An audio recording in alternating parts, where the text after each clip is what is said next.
Bismillahirrahmanirrahim. This is me, Dr. Noman. Welcome to the Khaybar Medical Academy.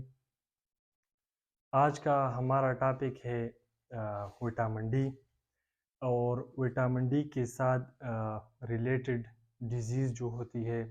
अक्सर जब बच्चे पैदा होते हैं वो तो उसके साथ ये विटामिन डी रिलेटेड डिजीज़ है और अक्सर बच्चों में विटामिन डी की कमी आ जाती है। तो आज हम डिटेल में डिस्कस करेंगे कि what is the active form of vitamin D and कौन सी वेजिटेबल्स है या कौन सी प्लांट से हम कैसे हासिल कर सकते हैं या एनिमल से हम कैसे हासिल कर सकते हैं। अगर हम पहले सनलाइट को आ जाए तो पहले अगर हम सनलाइट को एक्सपोज होते हैं तो फोटोकेमिकल रिएक्शन हो सकता है, स्किन में फोटोकेमिकल रिएक्शन हो सकता है। फोटोकेमिकल रिएक्शन अगर सनलाइट स्किन पे लग सकता है तो स्किन में 7 डी हाइड्रो कोलेस्ट्रॉल होता है। ये 7 डी हाइड्रो कोलेस्ट्रॉल काल्सीफेरोल को कन्वर्ट होता है। देन काल्सीफेरोल ब्लड सर्कुलेशन में एंटर होता है and calciferol will enter into the blood circulation. This is also the inactive form of vitamin D. Blood circulation में कूली calciferol या vitamin D2, this is also inactive form of vitamin D. ये भी inactive form है vitamin D की।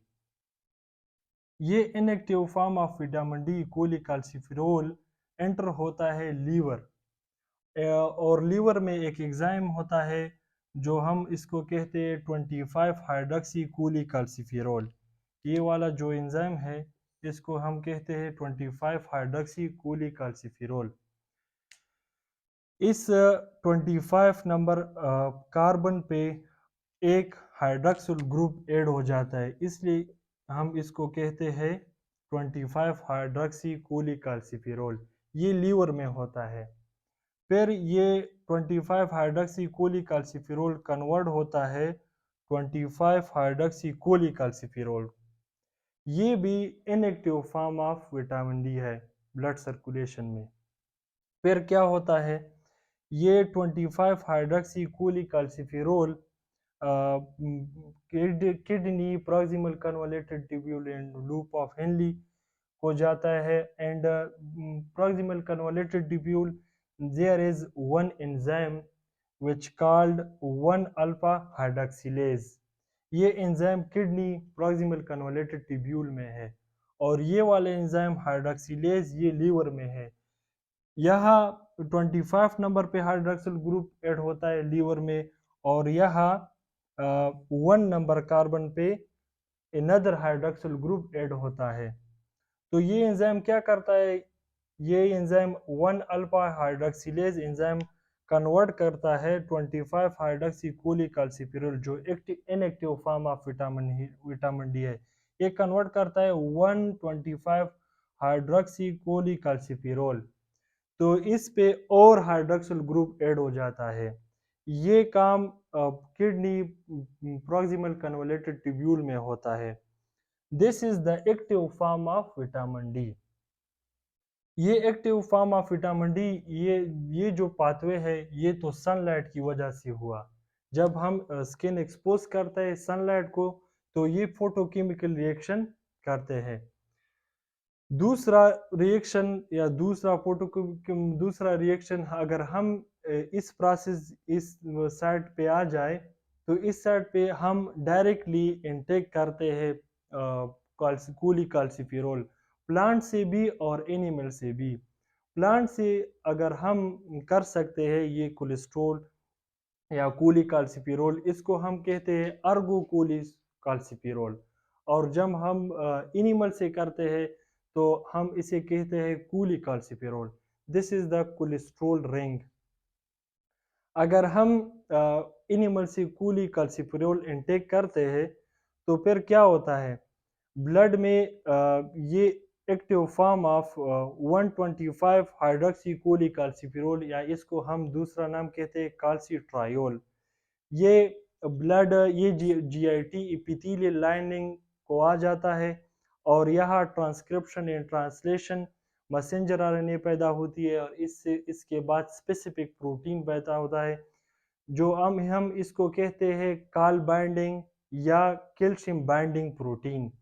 ये calcium binding protein क्या करता है, जब हम एनिमल से कोलिकाल्सिफेरोल इनटेक करते हैं तो ये रीअब्जॉर्प्शन करता है जीआईटी एपिथेलियल लाइनिंग से। ये स्पेसिफिक प्रोटीन पैदा हुआ, ये कैल्शियम एंड फास्फेट रीअब्जॉर्ब करता है। जब कैल्शियम एंड फास्फेट रीअब्जॉर्ब होता है तो ये ब्लड में लेवल इंक्रीज होता है, ब्लड में कैल्शियम एंड फास्फेट इंक्रीज होता है। फिर क्या होता है, ये कैल्शियम एंड फास्फेट बून पे रीअब्जॉर्ब होता है, रिजॉर्प्शन होती है। जब ये बोन पे रीअब्जॉर्ब होता है तो फिर क्या होता है, बोन मिनरलाइज होता है, मजबूत होता है। तो फिर क्या, there is to directly stimulation to calcium and phosphate. How, अगर कैल्शियम और फास्फेट डिक्रीज होता है ब्लड में तो फिर क्या होता है, ये कैल्शियम डायरेक्टली स्टिमुलेट करता है parathyroid hormone. Parathyroid hormone blood में एंटर होता है और पैराथायराइड हार्मोन ब्लड में इंक्रीज होता है। तो फिर पैराथायराइड क्या करता है, पैराथायराइड इनडायरेक्टली स्टिमुलेट करता है 1 अल्फा हाइड्रोक्सिलेज एंजाइम को। Parathyroid hormone indirectly stimulate the 1 alpha hydroxylase and 1 alpha hydroxylase जब स्टिमुलेट होता है तो फिर क्या होता है, ये एंजाइम ज्यादा 25 हाइड्रोक्सी कोलिकाल्सिफेरोल ये इनएक्टिव फॉर्म जो है ये एक्टिव फॉर्म को कन्वर्ट करता है। ये पैराथायराइड की काम है। पैराथायराइड इनडायरेक्टली इस 1 अल्फा हाइड्रोक्सिलेज को स्टिमुलेट करता है। लेकिन अगर अगर फास्फेट कम हुआ तो फिर क्या होता है, phosphate directly stimulate the 1 alpha hydroxylase. तो ये मैकेनिज्म फिर होता है, ये inactive form of vitamin D convert होता है active form of vitamin D and process again and again. To disease होता है अक्सर बच्चों में, रिकेट्स होता है और बड़ों में ऑस्टियोमलेशिया।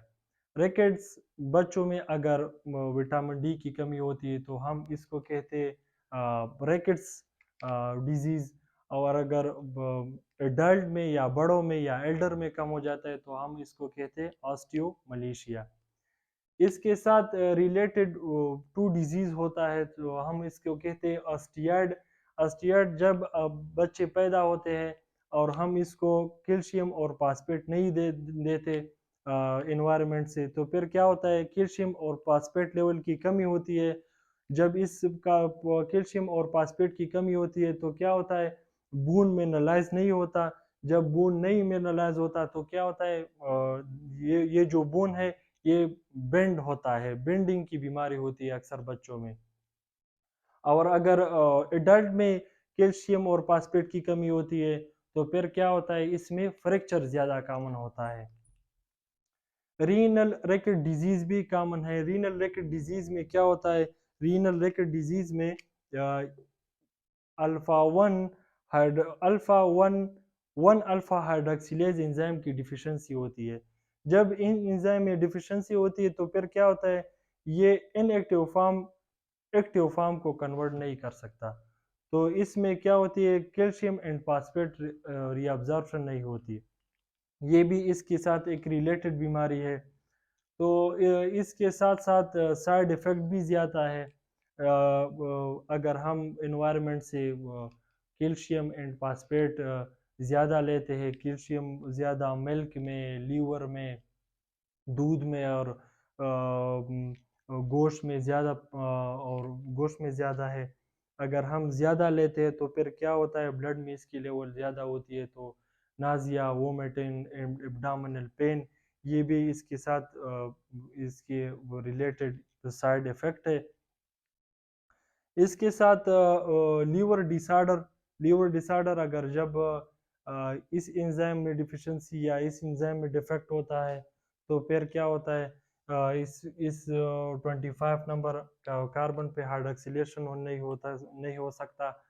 तो फिर ये इनएक्टिव फॉर्म 25 हाइड्रॉक्सी कोलिकल्सिफेरोल को कन्वर्ट नहीं कर सकता और ये मैकेनिज्म स्टॉप हो जाता है। तो ये सब हमारे fat soluble vitamin vitamin D के बारे में हमने काफ़ी मालूमात दिया और